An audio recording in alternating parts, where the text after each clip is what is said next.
Good evening, everyone. Thank you for joining, and thank you for joining us, our watchers, later on, as this is being recorded.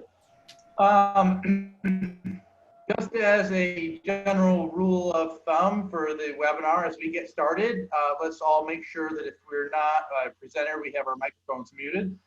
Anyway, again, thank you for joining us tonight. My name is Nick Kaminski. I am the network coordinator for the Vets-in-Ag network, and tonight I am joined by Phillip Preston from Greenstone Financial. I had a very interesting conversation not too long ago with Phillip, and it was along the lines of crop insurance, specifically for my beehives and the hay production that I did. And to be perfectly honest, the notion of having crop insurance on that stuff never ever crossed my mind, because I thought that it would either be too expensive or too difficult to obtain or wouldn't pay out. And that was when I got a real education real quick. And the first thing that came to my mind afterwards was I have to share this with the Vets-in-Ag network so you all too can learn about how affordable this stuff is, how it can pay out, and how it can help protect you from having a catastrophic financial incident.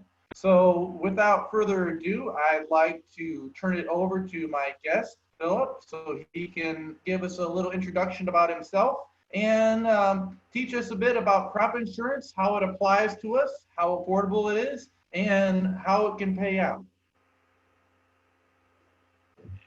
Hey everyone, like I said, my name is Phil Preston. So I have the great benefit of trying to teach about crop insurance and government programs. So hold on tight, this is going to be exciting. No, but seriously, crop insurance is a great product and it is provided by the USDA. We're also going to go over a few features that are also provided by the USDA FSA office. I apologize, I am kind of new to sharing with Zoom. So give me 1 second here while I try to share my screen. Hang on 1 second here.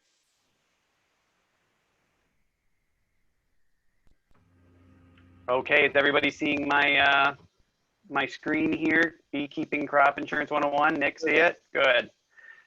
Okay, so like I said, my name is Phil Preston. We'll keep flying through this. I did put one of my counterparts' name on here. So for those of you that are in very North Michigan, Corey Bloomrick is my counterpart in Traverse City, and definitely an expert on these topics. Just to give you a quick background of who I am, my name is Phil Preston, like I said. I grew up in the Eastern Upper Peninsula and now live in West Michigan near Spring Lake in a little town called Nunica. I'm a beekeeper, so I think that's why this naturally fell into my lap, since I kind of speak the lingo and understand a lot of the terminology that you won't find in other farming operations.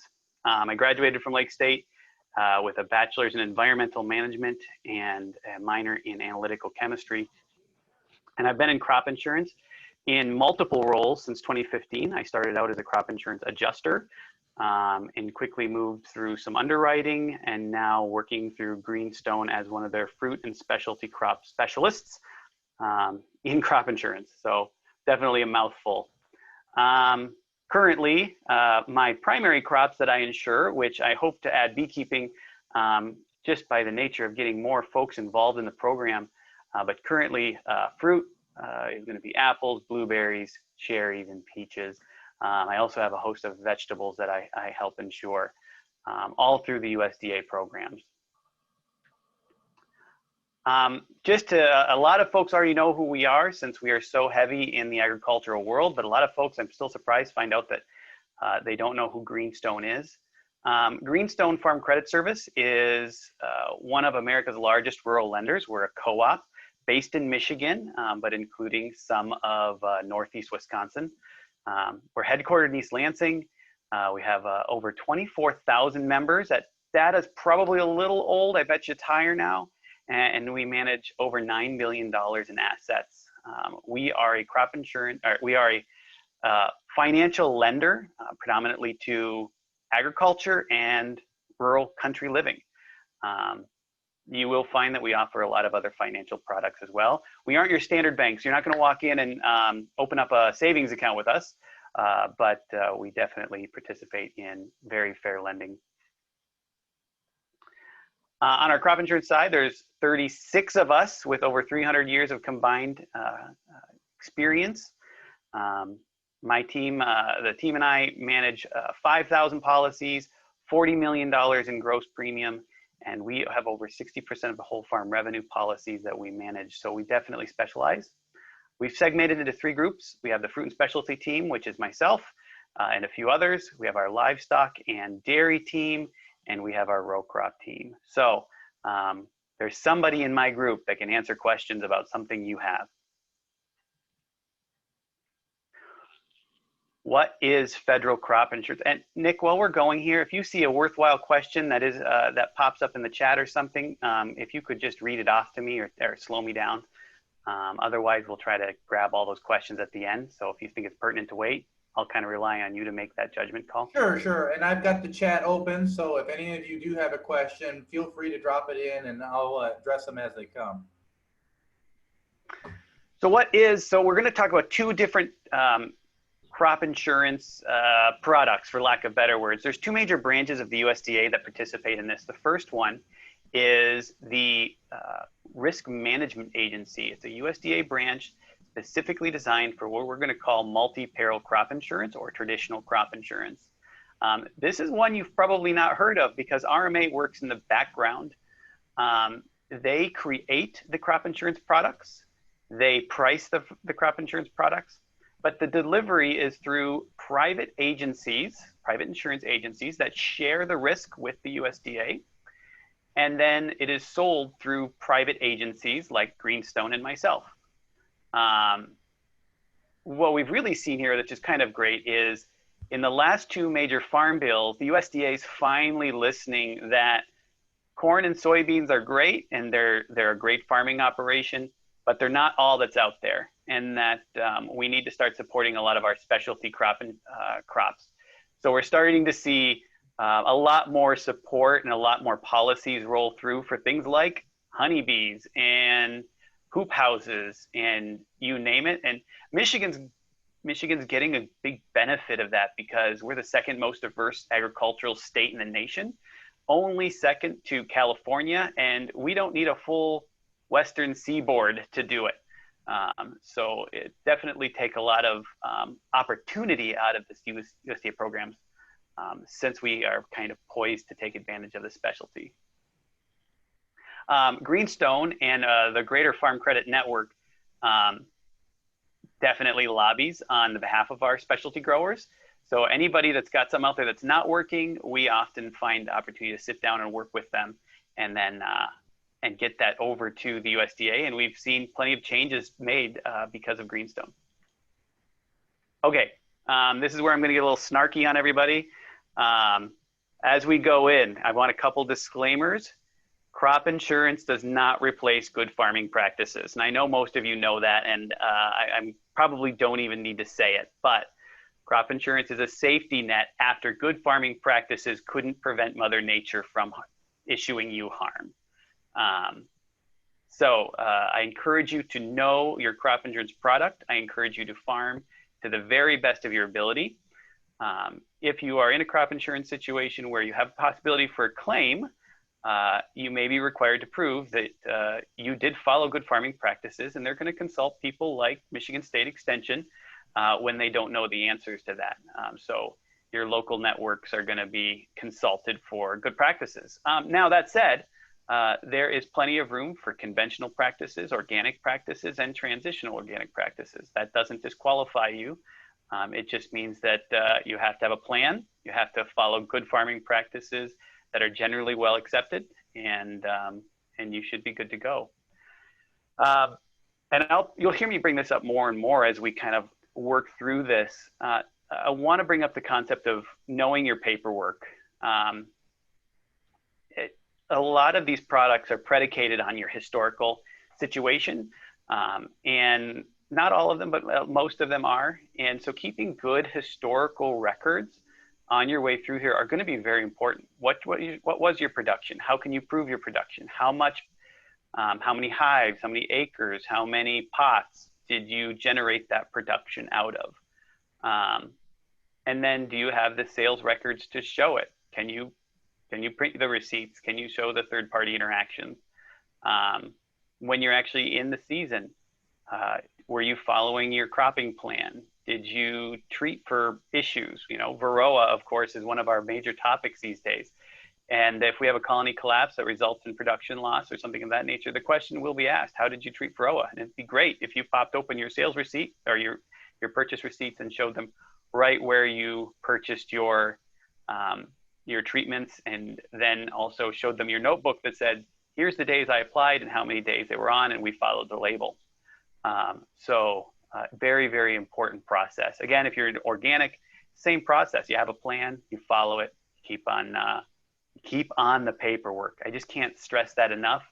And for those of you that may not qualify for something, I really want you to stick through with this and hear the paperwork side, because you may not qualify today, but getting your paperwork in order now will mean that you're qualified soon, and can continue to do so.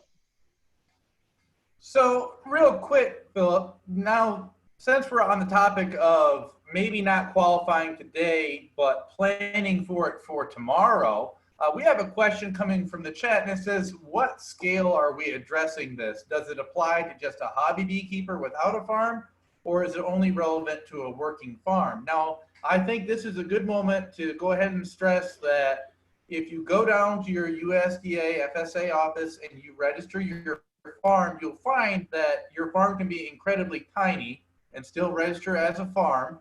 That doesn't matter. And so we lost let's him. use beekeeping as an example to answer this question. Am I back? Yeah, we lost you. I got an idea what the conversation's going here, and actually my next slide is probably the best way to start it. So scale is not necessarily that important. The products are the products that are in usage and that we will go over don't have any specific requirements that you be of any specific size. The requirements are more along the lines of what your intent is and what your ownership is. So out of the gate here, eligibility for crop insurance, and this is going to be true for both most of my RMA products and most of the FSA products that you could pursue. The first would be you have to own something to insure it. So you've got to be an owner of the product, you've got to be an owner of the hive, an owner of the acres, or you're renting that property. And oftentimes when you rent something to farm it, the USDA sees you as the owner during that time period.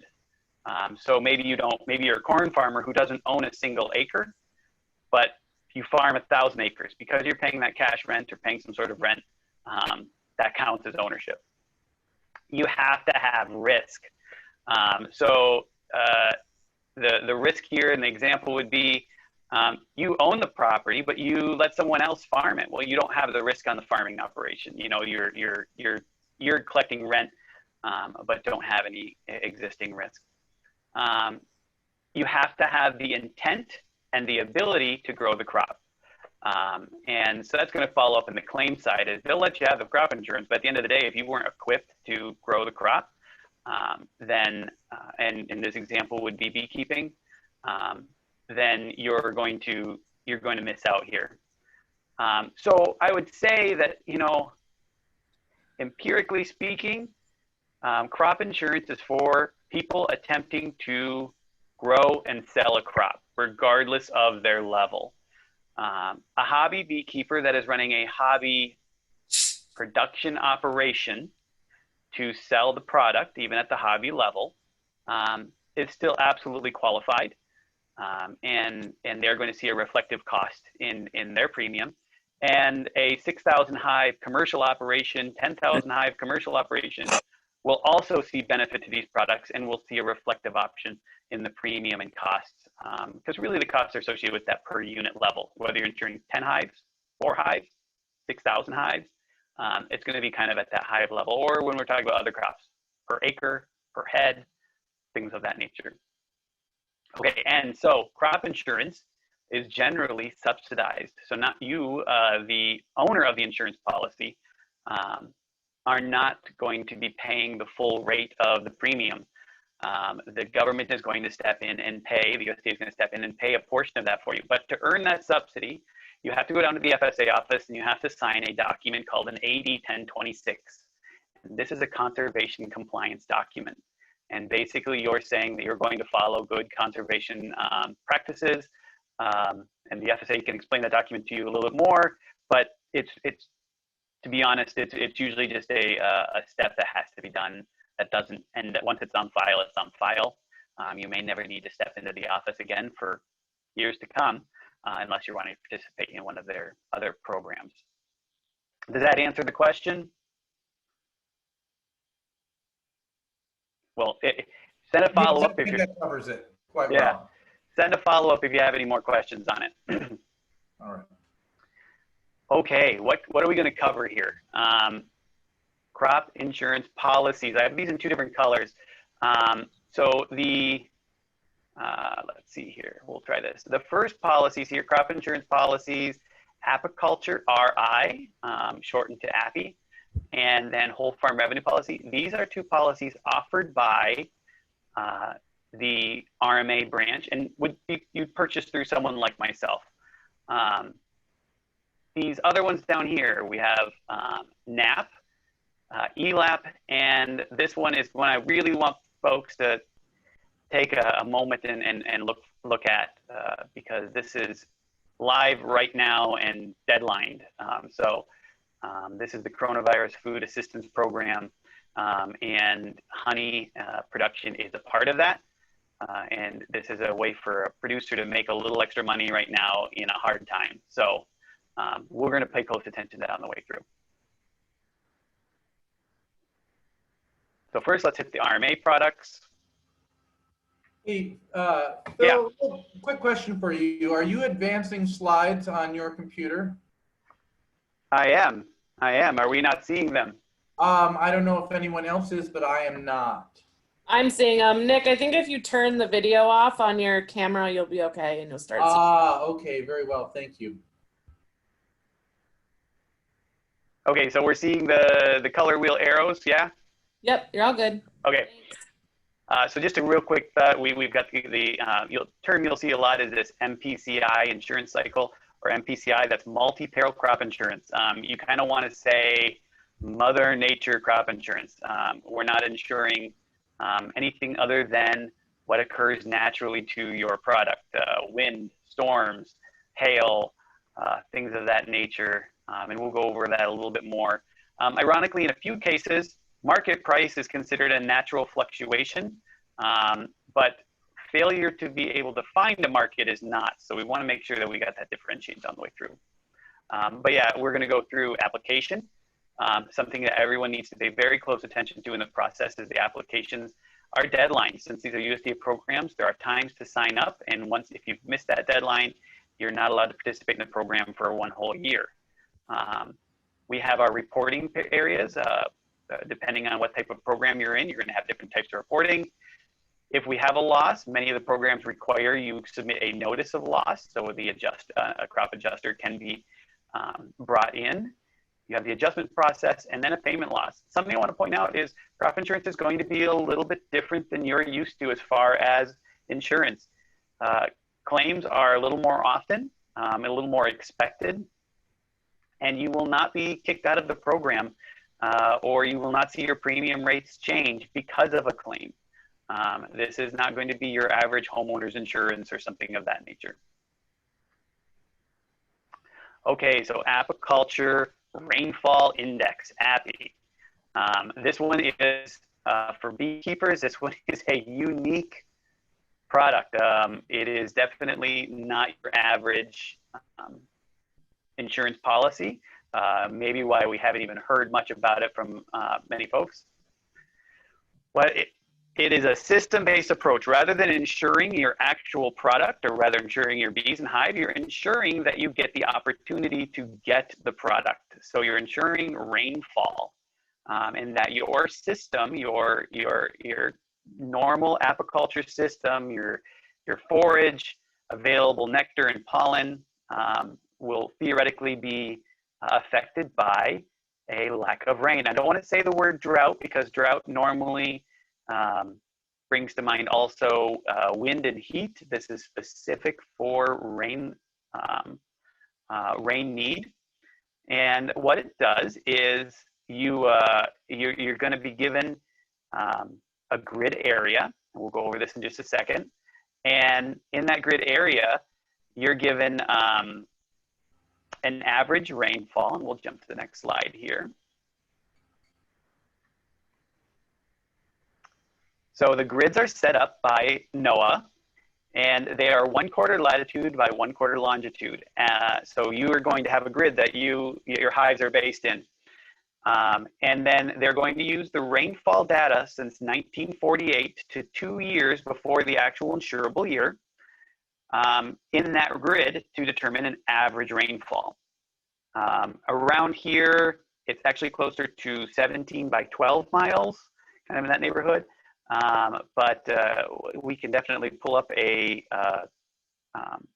map here at the end if we want to, and go over what that looks like in the selections, and kind of go through a mock policy.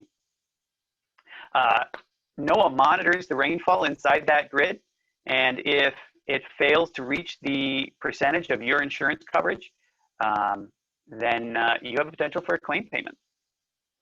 There's not much for the producer to do here. You pick some information, you install the policy, you wait for rain. If it doesn't rain, a check automatically cuts. This is actually pretty rare. Usually there's going to be a lot more adjustment.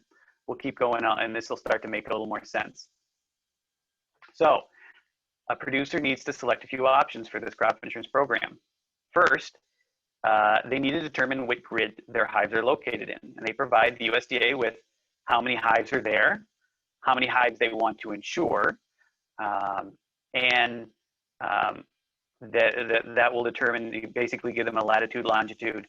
That'll determine what grid you will be participating with. You can insure multiple grids if you've got hives scattered about, which is pretty common. Then you need to determine the level of coverage you want.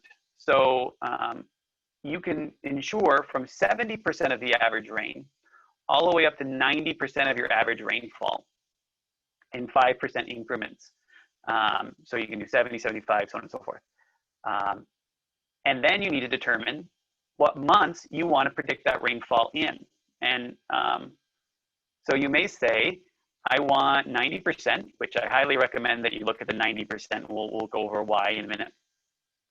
I want 90% in the average 2-month interval of August and September. Now you have to insure 2 separate intervals, and they can't overlap. So you might say June and July is one interval. You might say August and September is another interval. Of course, that's production period for most folks. And so you then pick how many hives in that area you want in each interval. So say we're starting with 100 hives.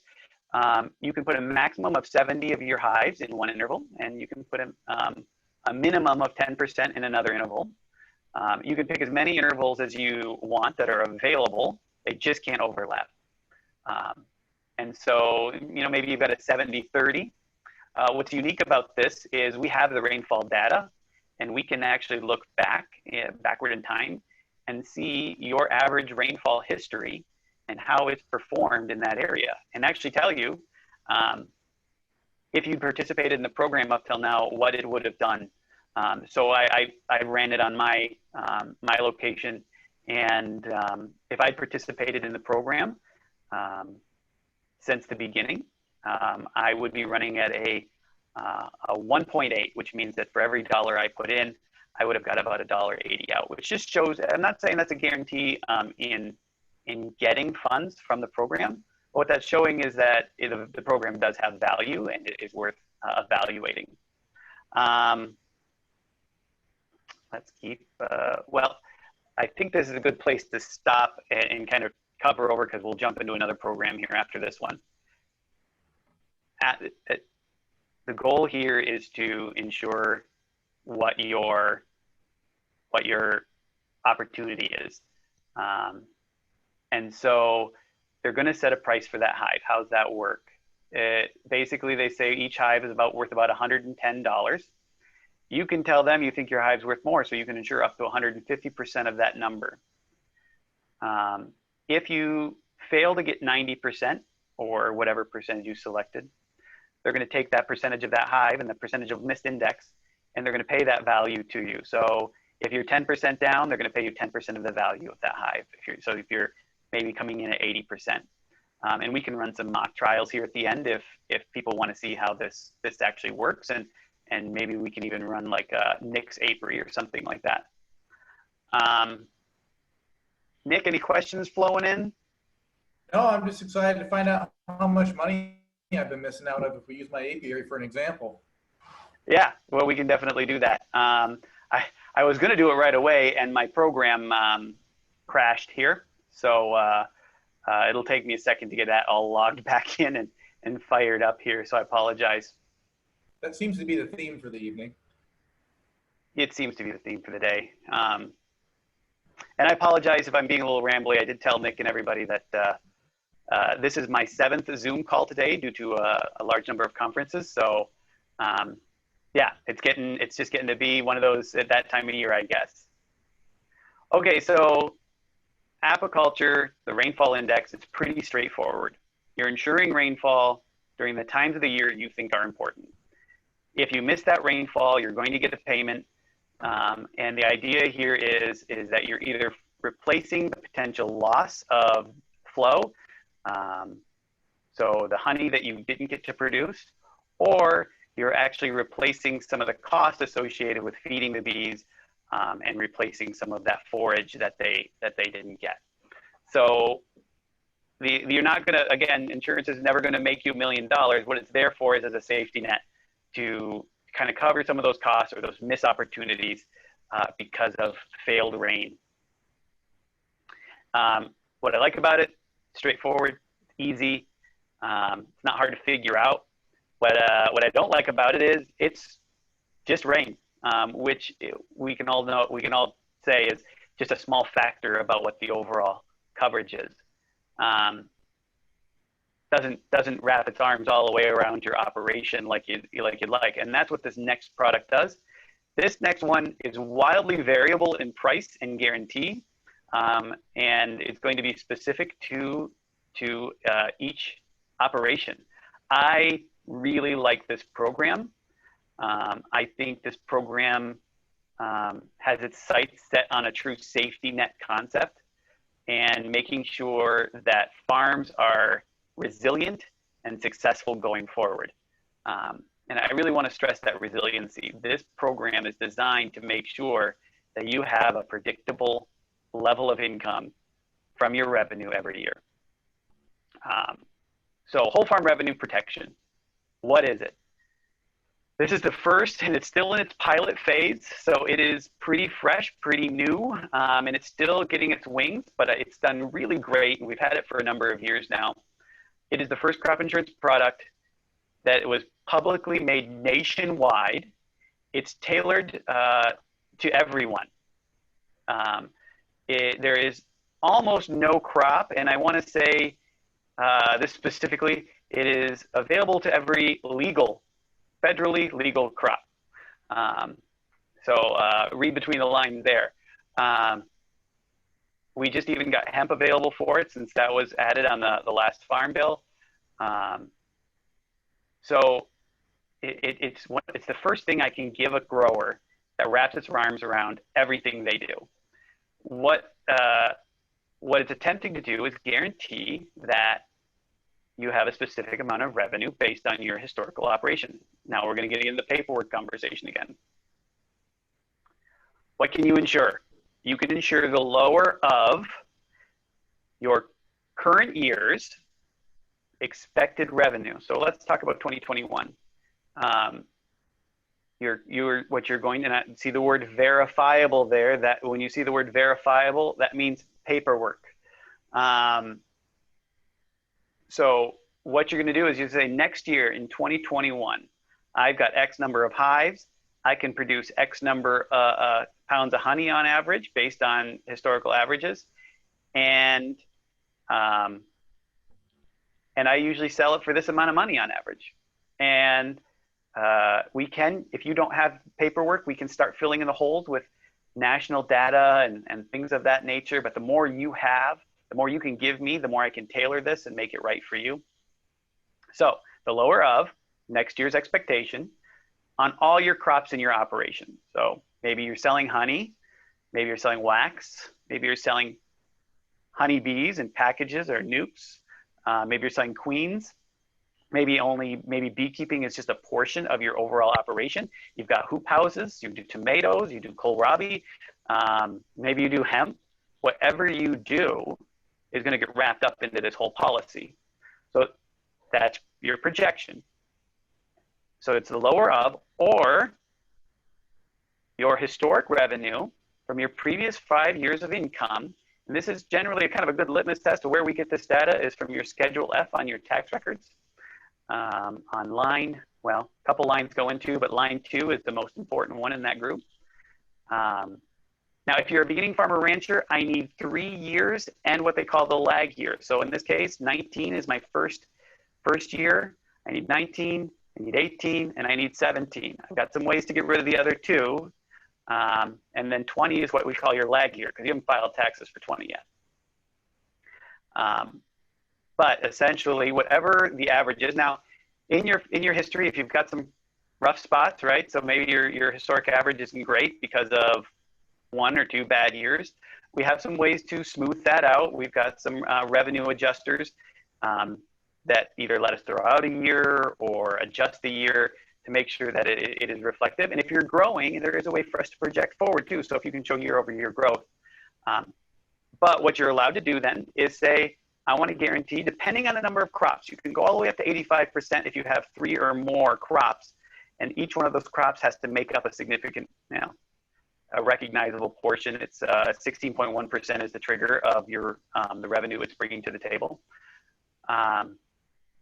Hive products, excluding the bees themselves, is 1 crop. So wax honey is all going to be considered as 1. Honey bees themselves are actually considered a 2nd crop. So you can have 2 crops coming out of that hive. Hay is going to be another crop. Anything else you can bring to the table. We are not ensuring value added. So maybe you're taking your wax and you're turning into candles or balms.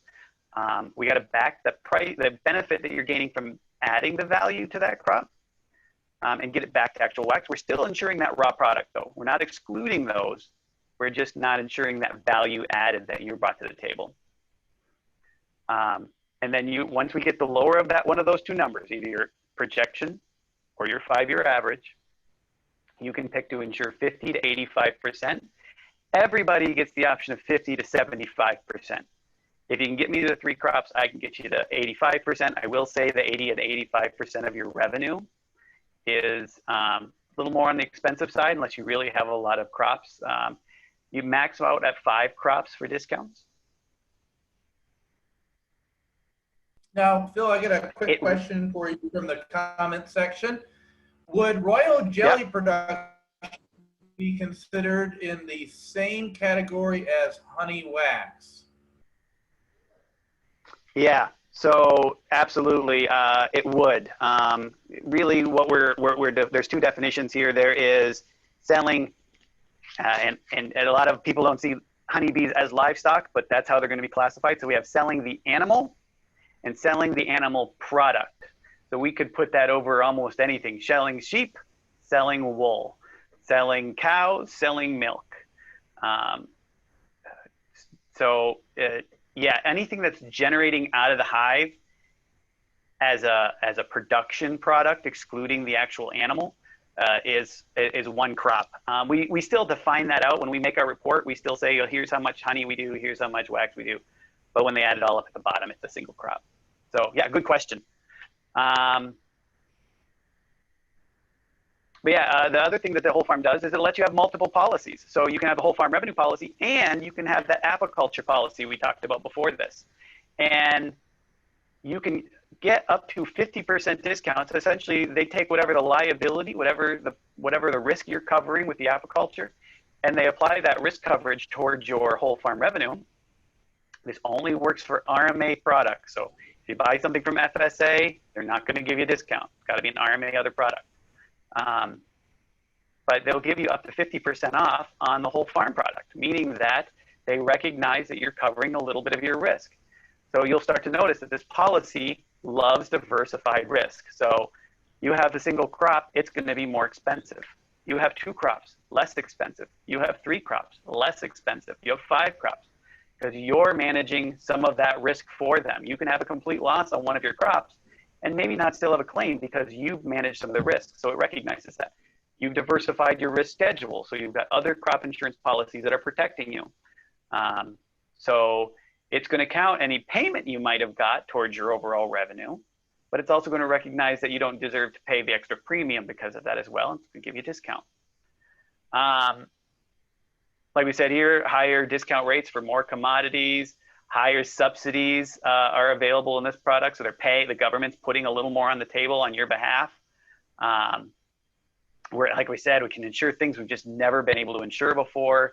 And it's really more representative of your operation. We're not just saying we're insuring X bushels of this or X pounds of that. We're saying that as an operation, we're going to try to guarantee that you get a certain percentage of your average. And that goes a long way when you can walk away from a year and say, I'm going to make 75% of the revenue that I've made historically. Now you've got something you can make some decisions off of. So we treat this a little bit like an umbrella policy. It can be an individual policy, but we treat this more like an umbrella policy. Claims on the crop insurance for whole farm are settled after the tax year is done and you have filed your taxes. They try to adjust it back to the actual year. So say you've got carryover honey from 2020 that you sold in 2021, and you've got 2021 crop that you're going to sell in 2022. They adjust that backward, and they'll either wait for you to sell your 2021 crop, so we're talking next year, or they'll help you work through a fair evaluation of product you may not have sold. And pet claims are paid if you miss what you're guaranteed. So let's just do some easy math here. You have $100,000 of average income. I realize a lot of us are going to be a whole lot lower than that, but just easy numbers. $100,000 of average income from, again, revenue, not profit, revenue. And you bought 75% policy. So you guaranteed yourself $75,000 a year. Let's say we've had a rough year, prices were hard, weather was hard, and it just didn't come together, and you only made $60,000 in revenue. That means the policy owes you $15,000 to get you back to $75,000. That's how that's essentially they're looking at that top portion, the 75 to 100. That's your deductible. That's what you're covering, and then the policy's covering things below that. The only time expenses come into play on this is that if you do not meet 70% of your average expenses, they are going to reduce the claim check by the percentage you are below that. So if you are 65% of your average expenses, they're going to reduce your claim check by 5%, not eliminate the claim check. There's no point in which they eliminate the claim check in this. It's just going to be reduced because you didn't have as many inputs. That covers our RMA programs. And I know this is a whirlwind, and I will be honest, this is a lot to pack in the timeline that we're trying to run on here. But I would really encourage you to sit down with an agent like myself, where I can pop open a computer, plug your numbers in, and give you a real life example on what this would do.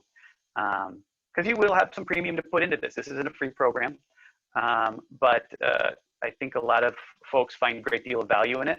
I have farmers that own 1 acre of land and do what they can with it. And I have farmers that own 500 acres of high density apples and are some of the largest apple producers in the nation. And they use it. It's a clever program. So Phil, real quick, can you go over again how many crops you max out for the whole farm revenue protection? Yeah, so you can put as many crops under it as you have, right? So I don't care if you have, I've got a vegetable producer that I insure that I think we're at 75 crops, and that was his light year. Your discount maxes out at 5. So when you're looking at how much premium discount they're going to give you, and then the other thing to pay attention to is there are crops that just get grouped together. Like you can have every type of lettuce and green there is. Oftentimes those are all just grouped up into one lettuce. But there are things that get weirdly differentiated because they head different directions, like tart cherries and sweet cherries are 2 different crops. Fresh apples and processing apples are 2 different crops. But ironically, honey and wax, not 2 different crops. And again, we're advocating to try to get some of that differentiated out. Next year for 2021, something I love that they did is for those producers that are doing like CSAs and direct to customer marketing that have trouble breaking out their paperwork and showing how much they made on each crop, because sometimes in a CSA you put 10 different products in one box or more. They've actually set it up so if you have a direct market product like that, you automatically get 2 crops for it if it's got a qualifying amount of your revenue. Again, remember that 16.1% and change. So we got to get to that tier to make that a qualifying crop. But once we do, you automatically get 2 crops. And there's going to be places to use that. So how many crops do we want to have before we want to transfer to the whole farm revenue?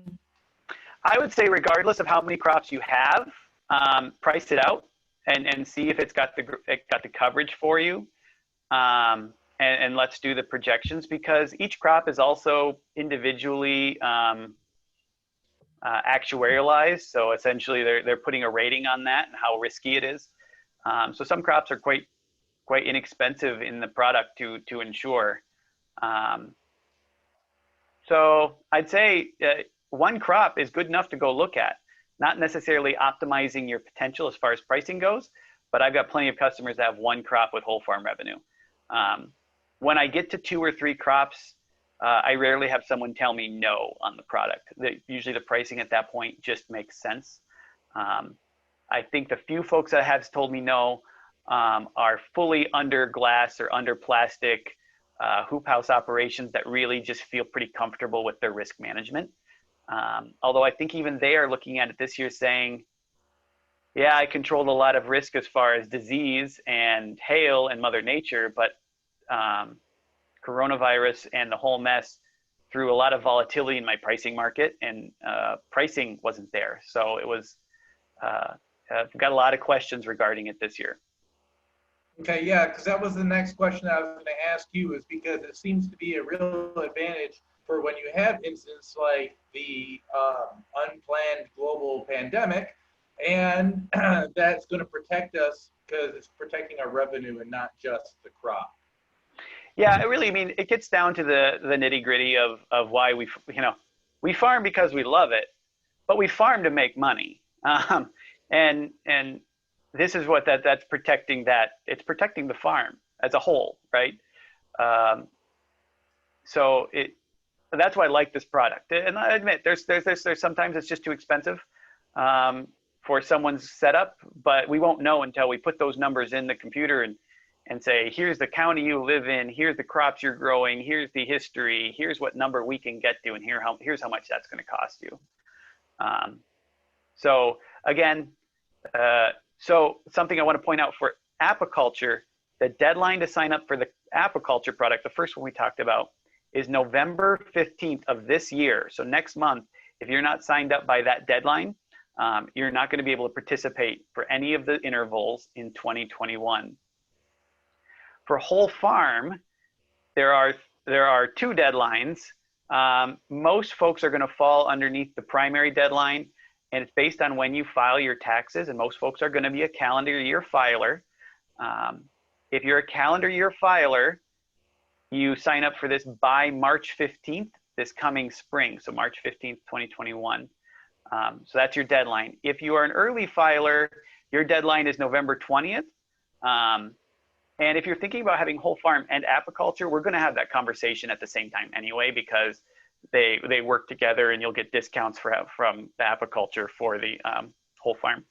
And I will throw out there as well, for those folks that also have maybe hay or pasture ground, the apiculture product actually is available for what they call PRF. It's pretty much the same product, a few differences, but it's pasture, rangeland, and forage, and it covers hay and feeding ground. So where you're pasturing or if you're cutting and putting it up, it's available for you as well. Okay. Any more questions out there, Nick, before we roll into FSA products? Because this is going to be a interesting one as well. No, looks like we're pretty clear in the chat right now. Okay. So. I have one quick question. Yeah. Oh, pasture management and hayland management, does that include like habitat plantings? Like if you did an NRCS, pasture planting with habitat with pollinator seeds mixed in, or is it only strictly for pasture plantings? It's pasture for animal feed. So whether you're cutting it for hay or if you're grazing it, pasturing animals on it, or cutting it and putting it up for yourself for your own animals, that's key. That is a great question. Why don't you kick that over to me as an email? I think that's something we could maybe request and see in future years. But at the moment, I don't believe it's out there. It might be a hard pitch because, you know, with pasture land, we can put a fence around a cow and he stays inside that pasture. Obviously, as much as we try to tell honeybees where to be, they choose, right? So it would be hard to say that this pasture land is specifically for honeybee forage.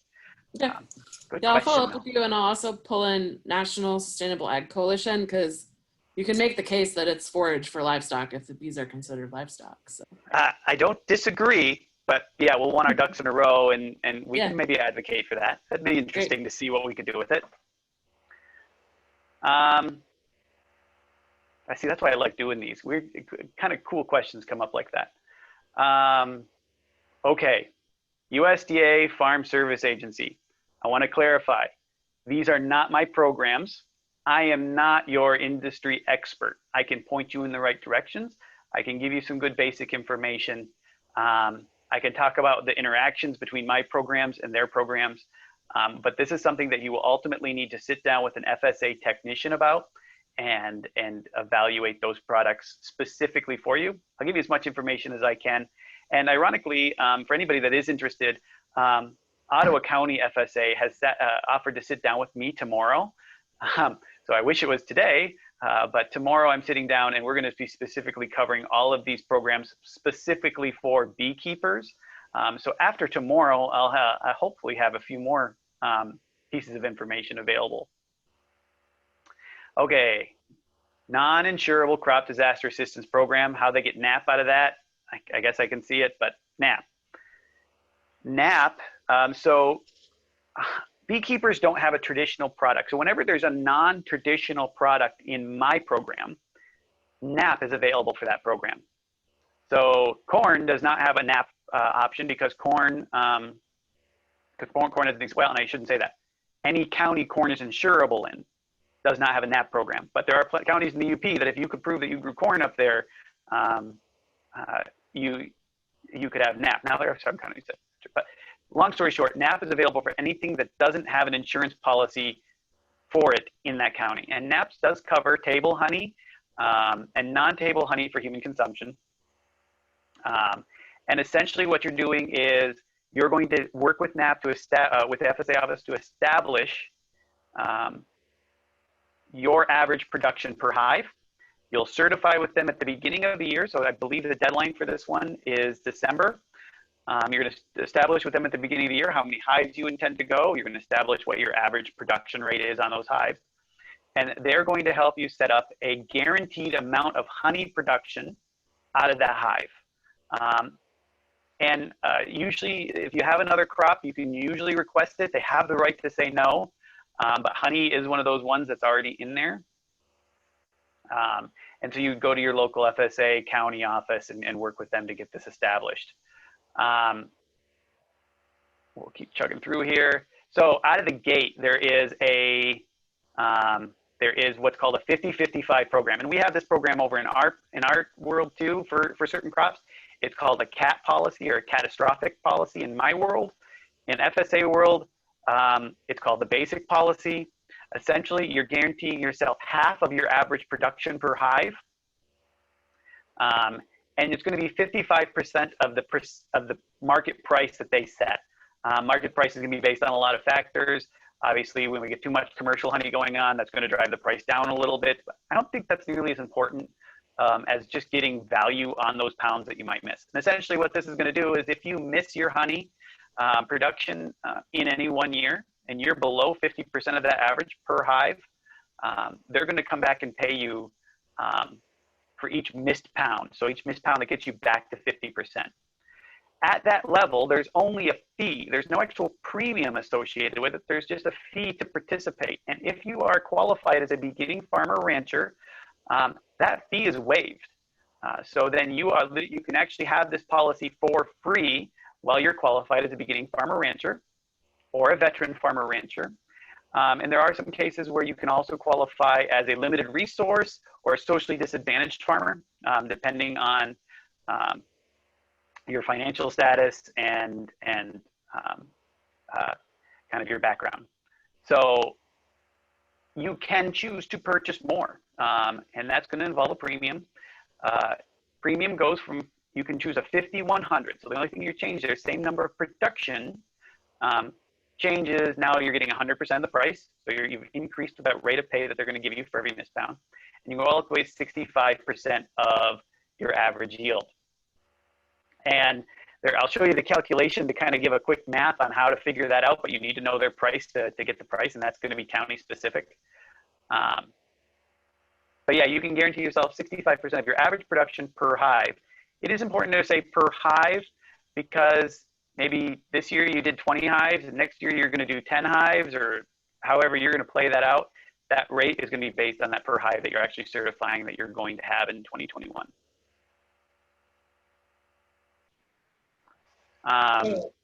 Yeah. Real quick question on that. So the real numbers, I have 45 hives right now.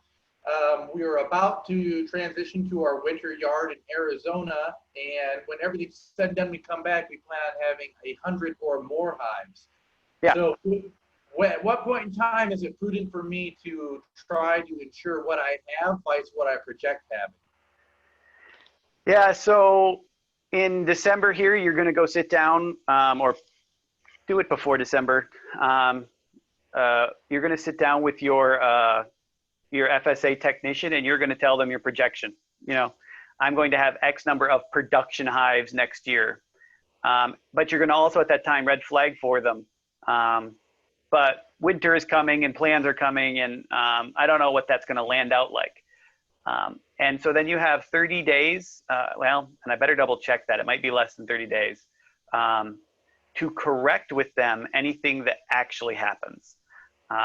So if you end up planting, you know, and I keep going back to planting, but if you end up having 55 production hives next year or 100 production hives next year, you sit down with them. Now, the one thing is you've already made your plans on the front end of what that's going to look like, and you've already picked your policy price, but that's going to change depending on the number of hives you actually have at the end of the day, because obviously your production is either going to go up or down based on the number of hives.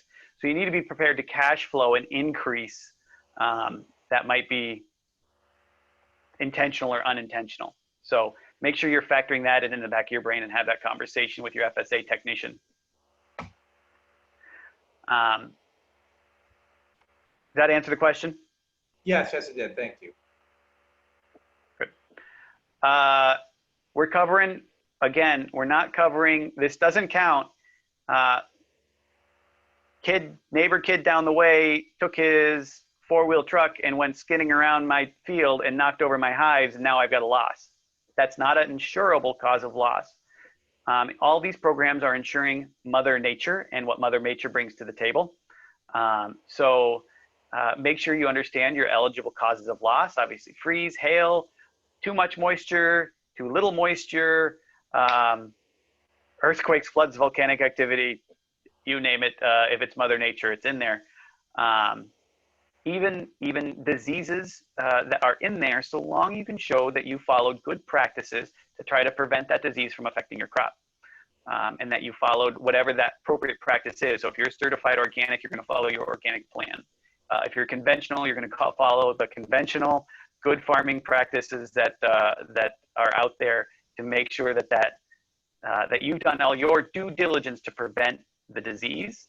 If the disease still bites you because of disease resistance, Mother Nature not working with you, things of that nature, then it's still a coverable cause of loss.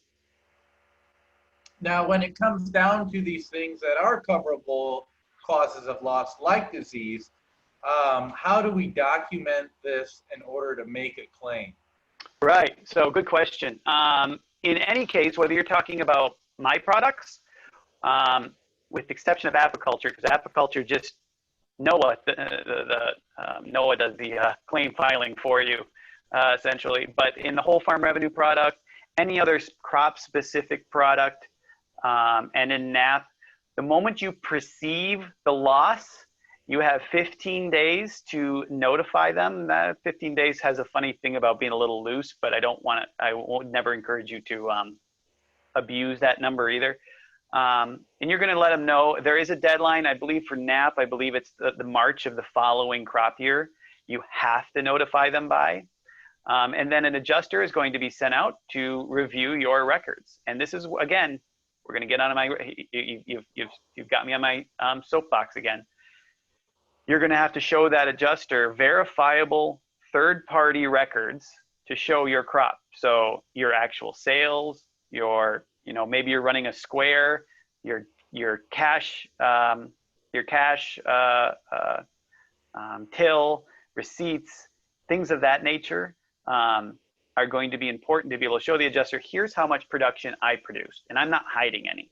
And maybe you haven't sold some crops, so then you can inform the adjuster, I've got some honey in 5-gallon buckets in the back room here that you need to measure. And they'll take all of that into factor as overall pounds. And if you fall below that 50% mark and the adjuster can verify that, then that's when the payments occur. Yep.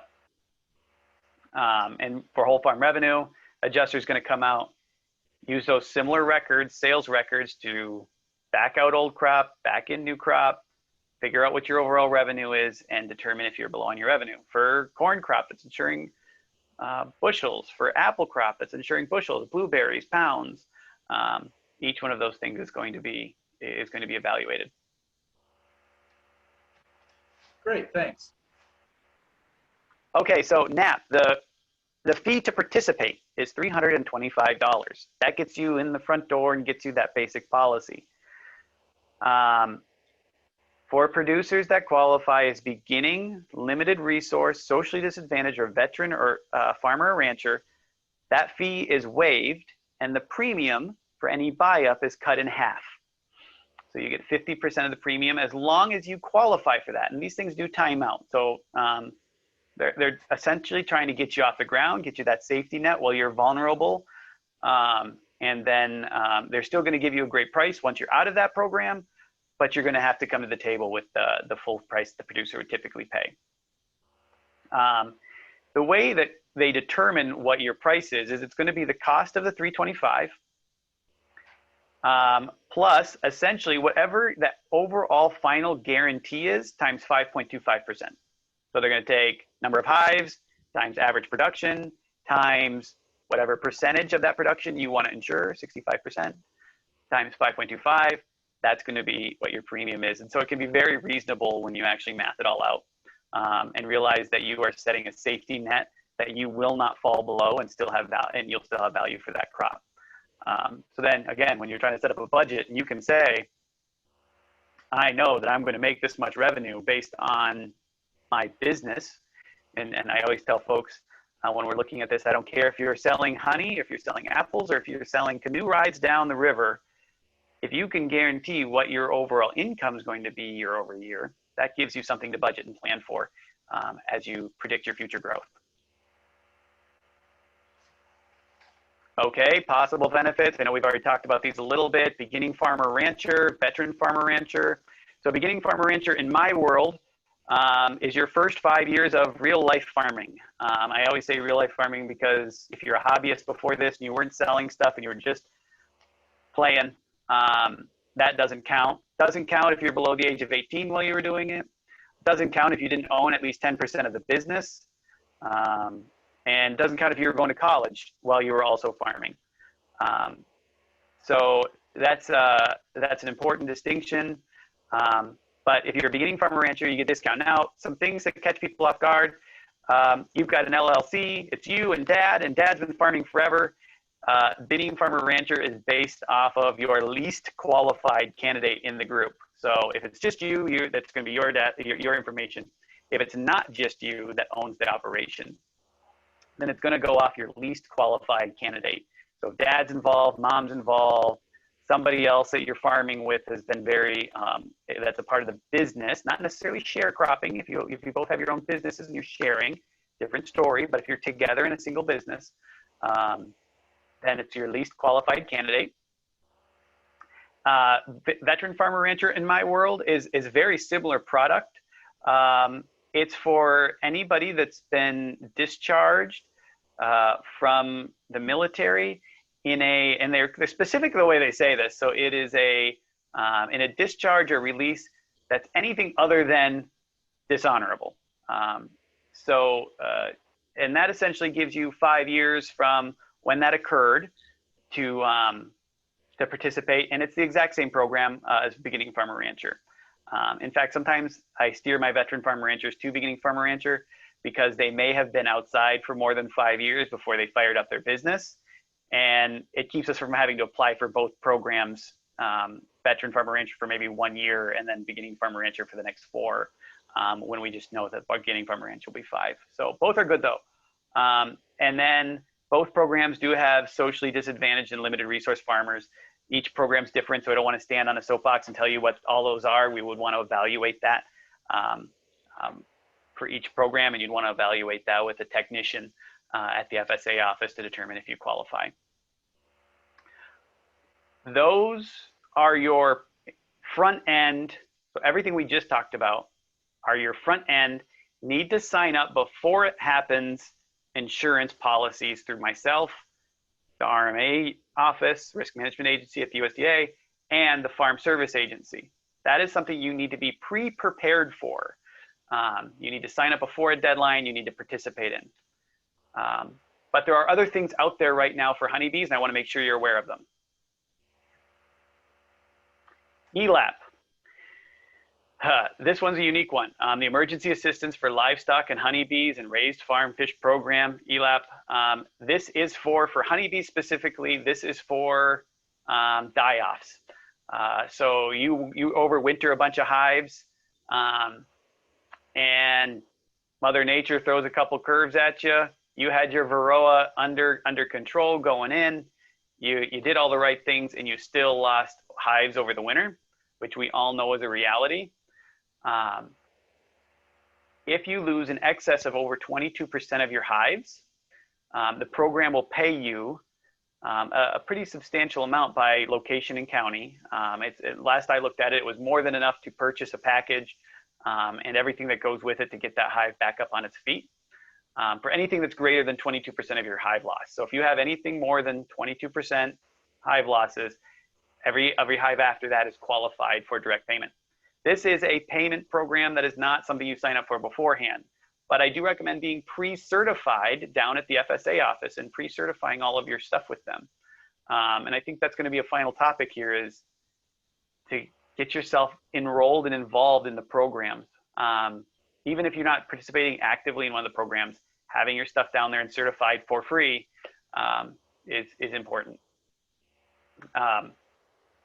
But yeah, if you go to over 22, so obviously that gives you a someplace to prepare too. So if you're overwintering nukes to try to replace losses,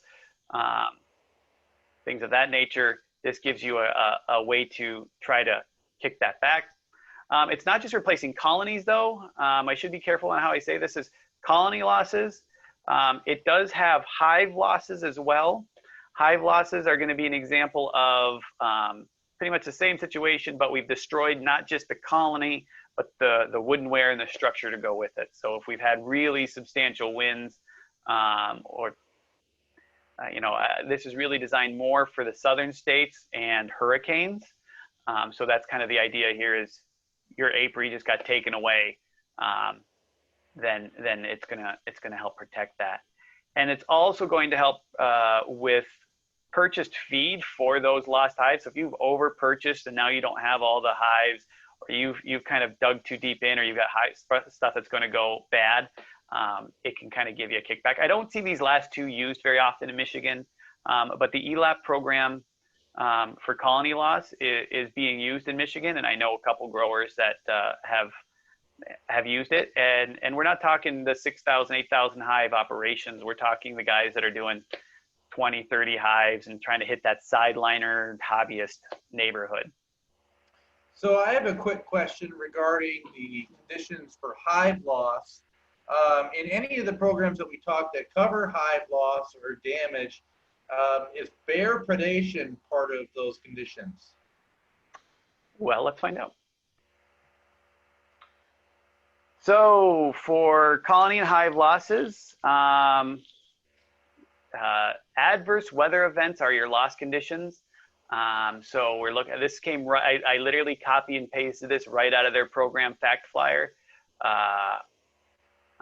Colony hive loss is eligible. We're going to run down here. Colony collapse disorder, extreme cold, sustained cold. So that's kind of the Michigan. That's where Michigan gets to participate. Winter storms, and I don't see animal or wildlife in this. That doesn't mean it's excluded. So I'm gonna default and say I don't know the answer, if I'm gonna be honest. I can ask that tomorrow and I will follow up with you. I kind of think that if volcanic eruption is on the list, that it would be reasonable to expect that they cover bear predation, but you never know. Yeah, you never know. And again, it's probably a lot of these things are predicated on you doing the appropriate things to prevent that. So for hive loss, bear predation, you're probably going to want to make sure you told them that you had your solar electric fence around the outside of your apiary to try to prevent something like that. I'm not saying they're going to require it, but a lot of these programs require that you did something that was normal, generally accepted practices. You're not having to make up something and say, boy, I always ratchet strap down every hive if Michigan State Extension just says that's not normal practice in Michigan. But be prepared that if you know you have bears, and that's a common problem in your area, they may ask questions about what you normally do to try to avoid that. Okay, and then our last program, and this is something I really want to get through to you guys, everybody. The Coronavirus Food Assistance Program. This is a unique program. It is this year. I don't expect to see it again. This lives in the world of what we call ad hoc programs. We've already had one Coronavirus Assistance Program 1. Beekeepers were not included, so you didn't miss anything. It was really for our row crops and a few of our larger specialty crops. So like apples were involved. But Coronavirus 2, our CFAP 2 is letting everybody, well, almost everybody that is growing a consumable product and nursery products and hundreds of products, things I've never heard of, are included. And there is two essential systems that it's attempting to do. It's trying to essentially stimulate the farmer and help cover some of those additional costs associated with surviving in the world we are currently living in. Currently, for specialty crops, specifically associated that they've deemed specialty crops, honey is one of them. Payments for honey are being provided to producers directly after application. What you're going to get for this roughly, there is a schedule, I've got it in here, we'll take a look at it. They're going to use your 2019 sales of eligible commodities, honey, I don't think bees are included. I think there's mainly targeted at consumable foods. But essentially, they're going to give you roughly 10% of your eligible commodity that you sold in 2019. Now, this isn't 2019's crop. This is sales in 2019. So it may be 2018 crop that got sold in 19, and it may exclude 19 crop that got sold in 20.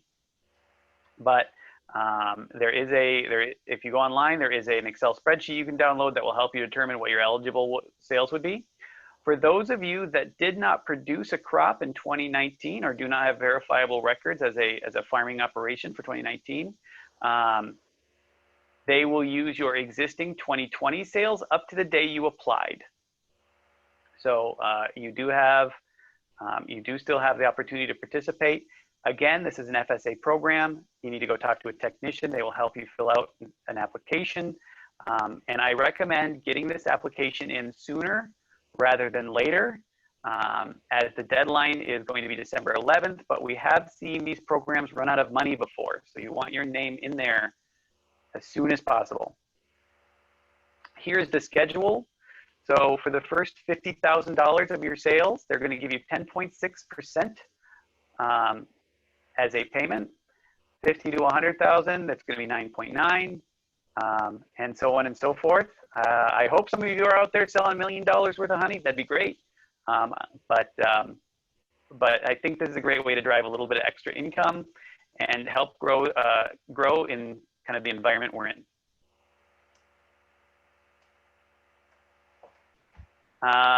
There's always more to know. I cannot cover this all in the hour and 10 minutes we've been here, so I apologize for even going over time at this point.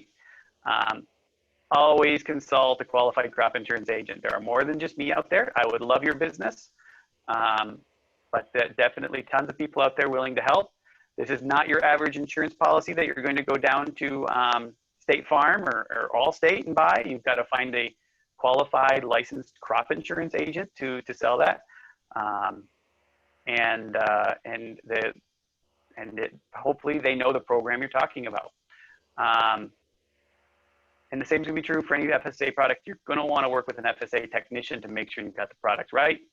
No farming operation is the same. Neither is their risk or their management solutions. So it's important to make sure you know what you're covering, you know how the POP program works, and that it fits your needs before you opt to pay for it. Because once you've signed it, you're in the program. My programs automatically roll over every year. Additional reporting is required to keep it going, but they automatically roll over. And changes are required before the sales closing date. So the example would be in apiculture. You have to, rainfall, you have to update by November 15th. In whole farm revenue, that date's probably going to be March 15th unless you file in a different deadline. If you have a different deadline, reach out to me or somebody and we will figure out when you're supposed to do that. Here's a bunch of pictures from my hives. And do we have more questions? Real quick, so on our rainfall protection, how much is our average cost per hive on that? Yeah, so most folks are going to be roughly $10 a hive. If you'd like, I can, I'm willing to stick around. I know that we've asked a lot out of folks already to be here.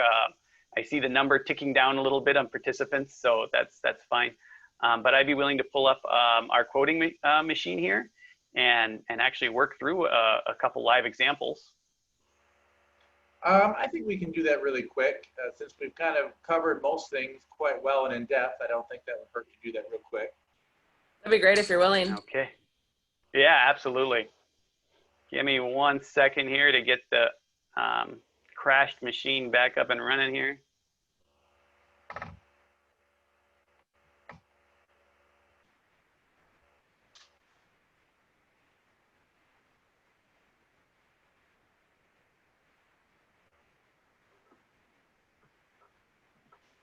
So I'm going to log into my quoting system through one of our insurance agencies that we discussed. So like I said, this is a private-public partnership. One of the third largest insurance agency in the nation is NAU Country. And for the apiculture and for the whole farm product, are one of my go-to agencies. They just seem to have that figured out, and they do a good job. There are other agencies out there that also do great jobs depending on the product. And I definitely try to target my customer to the optimal insurance agency. Some agencies are better with corn, soybeans, and wheat. Others are great with apples. I think it's important to know that you are with an agency that is not just capable of writing the product, but understands the product too.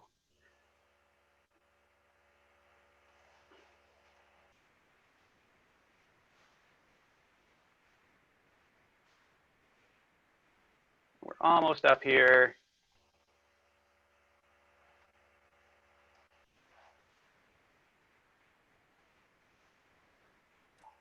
While we're waiting for Phillip's quote machine to populate, I'm done from Michigan Food and Farming Systems. I just want to let you guys know this is being recorded, so we'll mail out an email with the link to the recording. We'll also post it on social media, as well as the links that we talked about to the programs that I populated into the chat during the webinar. If you have any other questions, please feel free to shoot them to us. Phil, you're doing fantastic, and I can't wait to follow up with you. Thank you.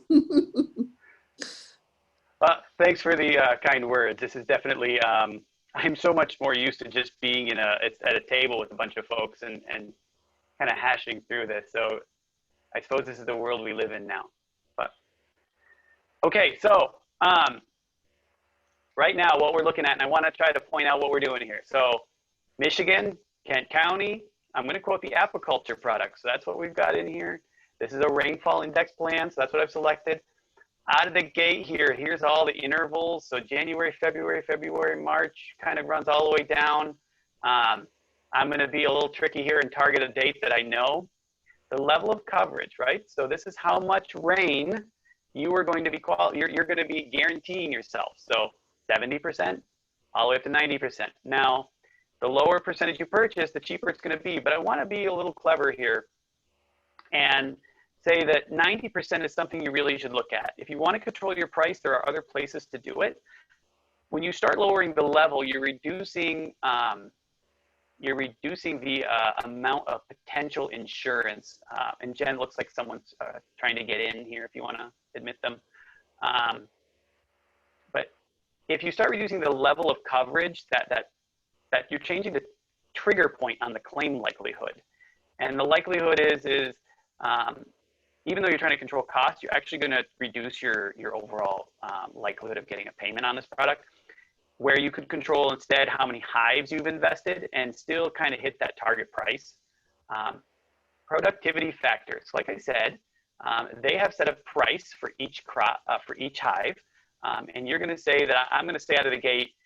I know a lot of folks are getting much better price than what they're targeting these prices for. So I'm going to say 150% is probably reasonable or below reasonable. Grid. So again, I wanted to show you that map.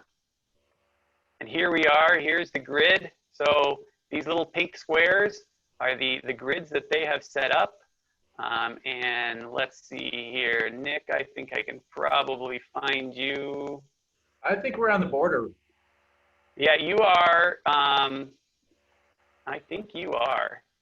Yeah, you're just you gotta go a little bit more north. You're almost there.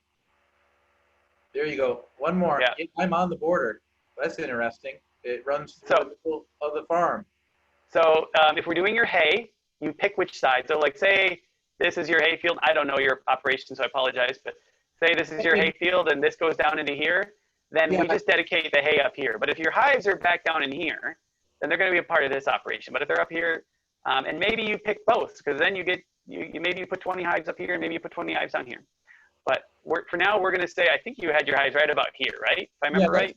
That's where the hives are at. And we do also do the hay on the corner, but that's rented land. Gotcha. Well, when you rent the land, you become the owner as far as crop insurance is concerned. So there, we picked your grid. You're in this ID grid. I'm going to leave this blank so we see the highest price out of the gate. I'll show you what this does in a second here. And Nick, let's say you said 45 hives? Yeah. Okay. And out of the gate, again, I'm going to just use my background knowledge of how Michigan works, and I'm going to say we're going to put 70% of those hives in this August to September index. And we're going to click the button here. It's going to think about it for a second. And before we go too much further, I want to finish this off, and we're going to say we're going to put the other 30%. I'm going to put in June and July.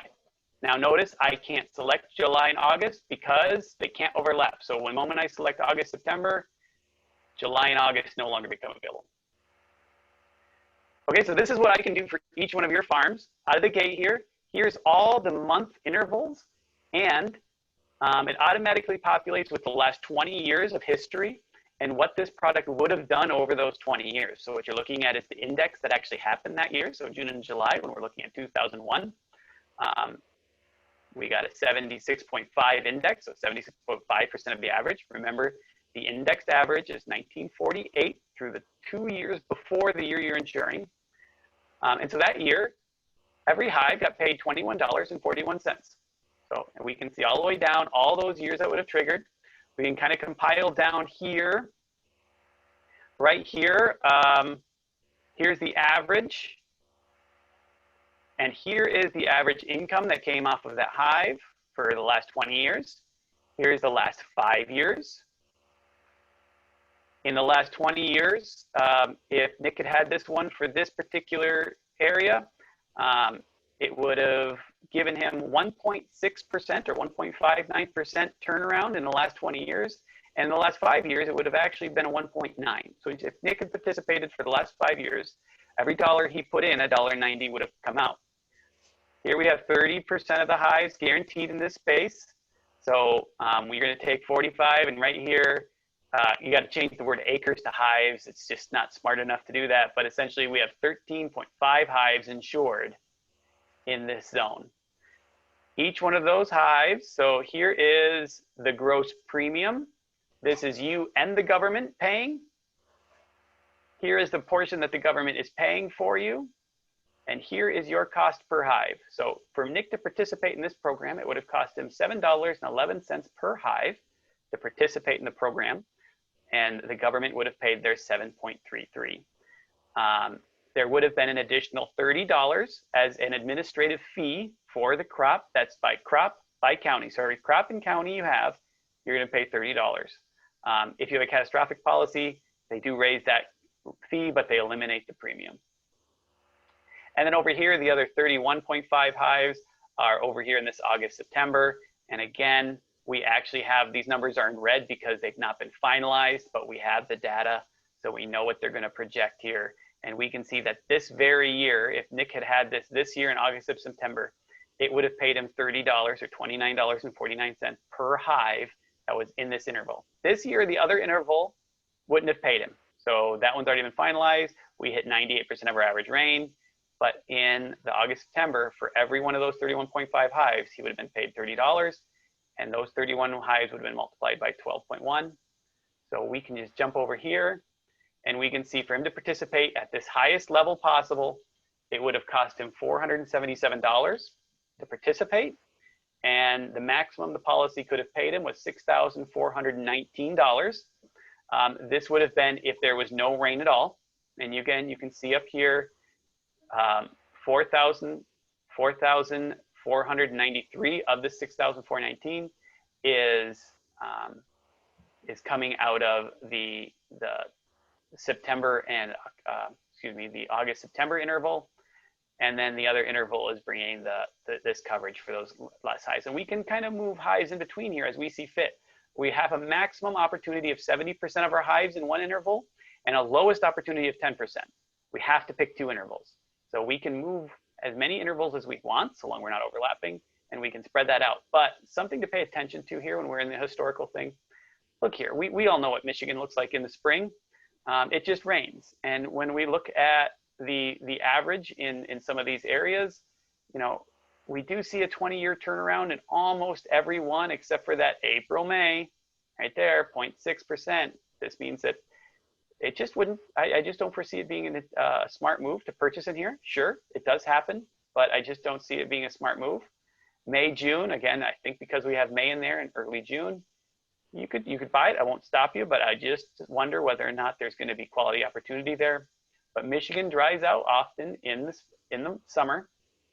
And we see these three intervals right here, typically being the intervals that would generate the most risk in drought.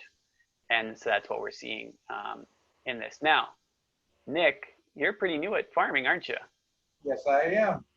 So we're going to click this little button right here, beginning farmer rancher. See this 477? Just went down to 379 because you're a qualified beginning farmer rancher or veteran farmer rancher, depending on which you're most qualified for. And we just waived that $30 fee to participate. So there is your apiculture representation. And again, this scales wherever we need it to scale. So you're a commercial guy on here. Maybe, I don't know everybody that's here. You're a commercial guy. Let's say you've got 6,000 hives. Okay, your participation cost just went to 50,000. Oh, we better turn off. If you get 6,000 hives, I don't think you're going to be a beginning guy anymore.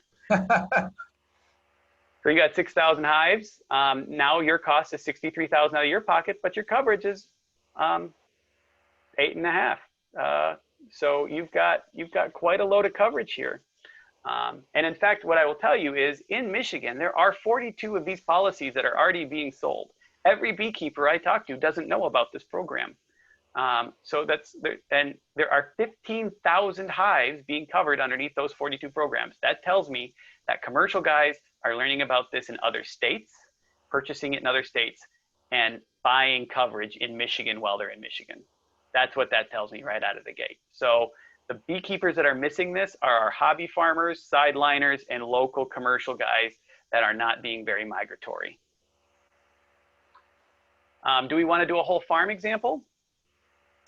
If we've got a minute, sure.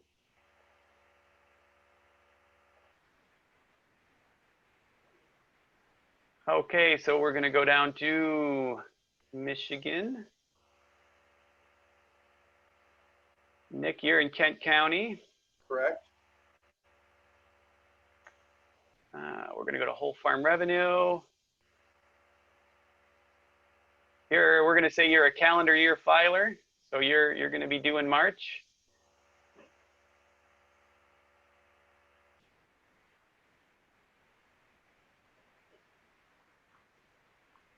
We're going to leave these blank for now, just to see the raw data.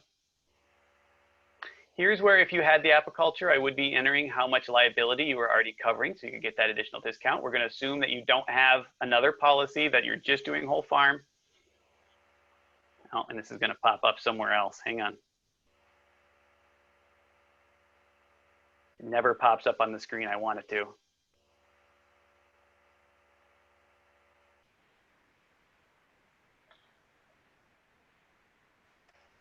Ah, there it is.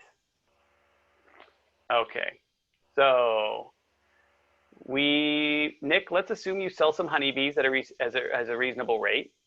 And what I want to point out is, say you're buying bees elsewhere and you're bringing them to Michigan and selling bees, that does count. Not all of just the profit or just your margin on those bees count, but those count. And then we'll notice that there is just not, there's just not an actual honey option. So we have other animal products that are generating out of the hive. Again, we've got all these products that are labeled, and then we even have a million other options by just using the other or not listed features. So, and then Nick, you're planning on doing some grass hay, right? Yep, we're gonna do bees, we're gonna do honey, and we're gonna do grass hay. So let's see. I think grass hay is specific, and you don't have irrigation on that. No. So there we go. And Nick, I'm gonna just pick some fun numbers for us, so that way, I apologize. I'm sure this is a little more than your current operation, but I want to use some definable numbers here. Let's say you're gonna sell $5,000 worth of bees next year. That's actually pretty realistic. Let's say you're gonna sell 10,000 in hay. That is not realistic, but we'll roll with it. Okay, let's say 5,000 in hay. Sure. Okay. And let's say 10,000 in honey. Yes. Okay, and let's say you've been at it for 5 years. So let's just start now. Oh, something I should have brought up a while ago. If you do not have the records because you're a beginning farmer rancher and you've not participated to have your own records, if you purchased an operation at over 90%, you are allowed to use that operation's previous records. So if you've purchased a previous operation, you can use their records to qualify. So just to throw that out there. Nick, let's say, so that means your expected income is $20,000 over here, okay? So let's just say, a couple of years ago, you were starting out pretty fresh, you made 5,000.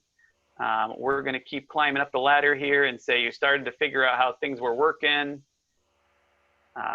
Let's just say this year was a little light, you missed it. We're gonna say 15, and then let's just say last year you actually did 22,000, had a good year.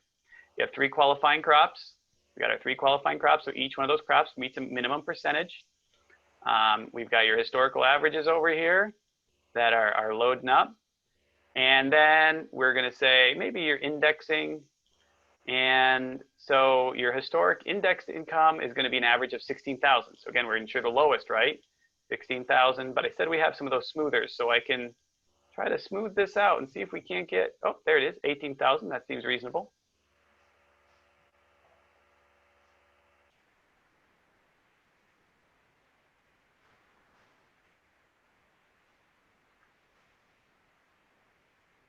So we're just waiting for it to load in here.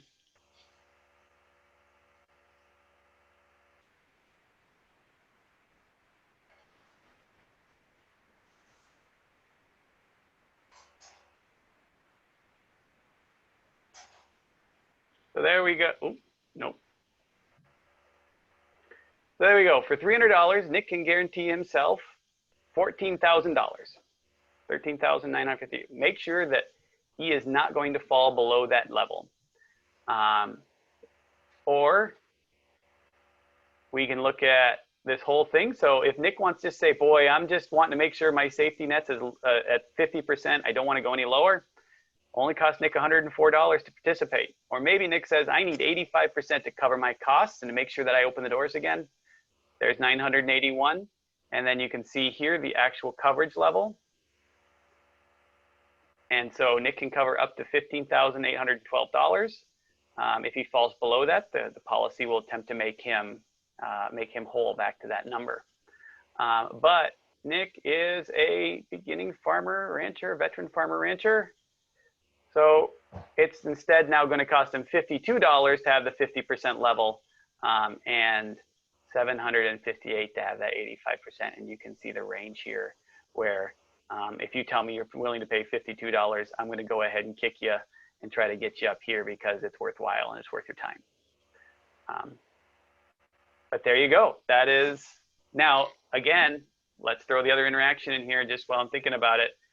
Nick, you said, I want the apiculture rainfall as well. And what, we had about 6,000 covered over there, right? Mm-hmm. So we're going to say that you got $6,000 covered over there on apiculture. Now it costs you $26 because you've already covered some of your risk, and now it costs you $471 because you've already covered some of your risk. So that is how these policies work. Like, as you can see, that number is going to shift dramatically depending on the number of crops you have, depending on what county you're in, and what you're even growing. Maybe you're not growing honey, you're growing kohlrabi, and that is, or garlic, or all the cool things that Michigan can produce. Each one of those is going to factor and change this price and move this number all over the place. That is why it's important to sit down with one of us so we can sit down and figure out, does this make sense for your operation? Or maybe it doesn't, but at least you know that you've kind of reviewed the product. So I think it goes without saying that most of us beginning farmer ranchers, we don't have a lot of room in our budget. And when you look at things that cost $300 or $400, a lot of times we have that tool or item that we desperately need that we want in that budget. But you can see right here, for not very much initial investment, you can potentially, especially with something like this whole farm revenue protection, you could potentially give yourself a safety net that's going to haul your butt out of just about any bad situation. So this is incredibly attractive to the small operation that's trying to grow and can't really afford to sustain a very bad season. And, you know, and I want to make sure you do sit down with an insurance agent and discover what it does cover and what it doesn't cover. You know, the quick thing to say here is, okay, you're doing some pollination. It's not covering pollination services. That's a service, not a product. But it is going to cover the honey that comes out of those hives later. So that is something. And then, you know, it covers price loss, and that loss you might have due to a competitor entering the market or a price just falling. But it's not going to cover failure to market the product. So it's your job to get out there and sling this stuff and sell it and move it. And so there's just, you know, we're covering Mother Nature, and there's some thresholds and safety nets in there for the insurance agency to make sure that you're going to do what you say you're going to do. All right. Well, thank you very much for that example. And obviously we'll be chatting another time after this. But right now I'd like to turn it over to any participants we still have, ask if there are any questions that haven't been answered. Let's go ahead and get those out real quick before we conclude this evening. While I'm waiting for anybody to ask any remaining questions, Phil, I just want to say thank you very much for agreeing to come and do this with us tonight. It was really fantastic to have you break some of this stuff down and explain to us how it can benefit and how affordable it can be and how much it can pay out. It really goes to show, just on a number standpoint, how this can help a small growing operation. And it's not something that is just for the big boys. I would echo that. Yeah, and I would say you broke down a really complicated subject material and made it easily digestible. So we appreciate that. Also, to let you guys know, and Phil will be following up with you on this, we are putting together a work group to help distill this information and make it really easily digestible and accessible to beginning and underserved farmers. So stay tuned for more information to come. We'll be sharing resources that we, and hopefully some that Phil sounds like he might follow up with after his meeting tomorrow. Yeah, and I'll throw out there, Greenstone is more than happy to pay the mileage underneath my truck's wheels. And crop insurance agents are not as lazy as other insurance agents. We come to you and yeah, I'll come to you for $26. At the end of the day, Greenstone's not gonna make any more money than they paid in gas, but having a robust and healthy farming operation and a robust, healthy farming environment in Michigan just serves our overall business model, so it's worth our time. Great, thank you so much. All right, I'm not seeing any questions pop up in the chat. So at this point in time, I would like to thank everyone for participating this evening. And as Jen said, just go ahead and hang out, and eventually that email is going to pop up with the link to the live recording, and we'll also advertise that on our social media. So thank you everyone for coming, and have a good evening. Thanks, guys. Thank you, guys. Take care, everyone. Have a good night. Thank you for the wonderful information.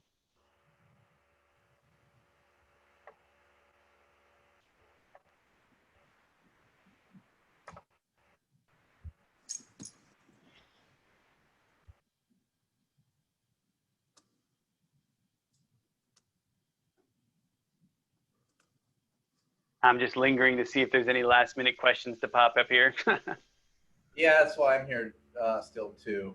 The new computer decided that it was going to update the moment that I tried to start the webinar, huh? Yeah. Phil.